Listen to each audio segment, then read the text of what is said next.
Hey Canners, welcome back to Stacey Can Can. I have with me my cute son, Addison, who has say hi. Hi. Okay. He has requested that we dehydrate some mangoes, so that's what I have today. For this recipe, it's going to depend on the size. You need anywhere between you need 5 to 8 mangoes, but it depends on the size. These are actually kind of quite big, which is fantastic. And so what you'll end up doing, and we need to slice them about 1/4 of an inch to 1/2 inch thick. You need a food dehydrator and you need some sugar. Well, sugar is optional. I'm not going to put sugar on them because I think they're plenty sweet without adding sugar to them. And it's just a little bit healthier, but this is a great snack and a great way to enjoy some tropicalness a little bit year-round. So let's get to peeling. So we're basically peeling them first before we cut them off the stone or the seed. And here is a pretty one that has already finished product. Finished peeled. The mangoes are peeled, and now we're just using a knife to cut away the stone.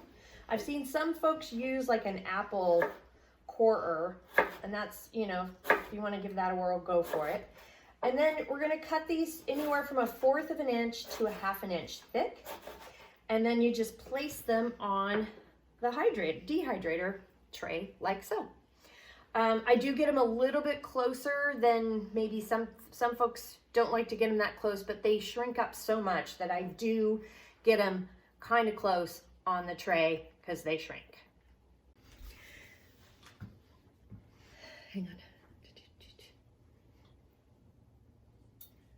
Look at all the beautiful mango here. We got it stacked on the trays. I'm putting the lid on. This is my, this dehydrator was given to me by a family friend after their mom passed away, so I'm very lucky to have this.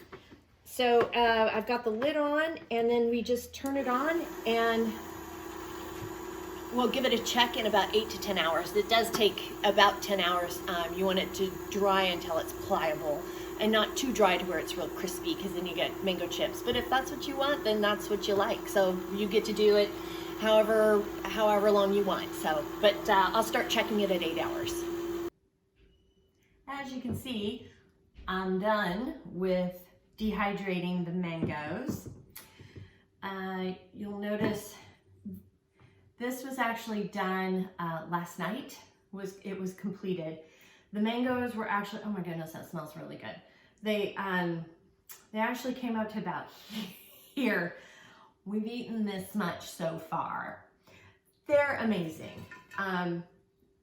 They're just the perfect amount of pliable for us. I mean, we actually pulled these in 8 hours instead of 10. I had sliced them about 1/4 of an inch thick, so if you did it 1/2 an inch thick, you'd probably need that 10 hours, but it's really up to you on that. You just kind of have to test them, and some you can kind of test when you open them, they kind of feel spongy, and that means they're not really quite ready. So you might need to give them a little bit more time. If they're a little too spongy, squishy kind of feeling, then keep dehydrating. So that's a ballpark measure of how long it takes. So and they're fantastic. These are so good. The whole family loves them, and actually I'm running it again. We had enough mangoes to do a second batch. They're very, very popular in this household. So thank you for joining me with some dehydrated mangoes. Please like and subscribe my page and below, and also the recipes below. So if you have any questions, comments, suggestions, feedback, I'd love to hear from you. And you can reach me. I'm on Facebook at Stacey CAN CAN. You can at me on Instagram and TikTok at Stacey CAN CAN. My website is www.staceycancan.com, and my email is info@staceycancan.com. Thanks again for joining me, and look forward to hearing from you. And until next time, happy canning.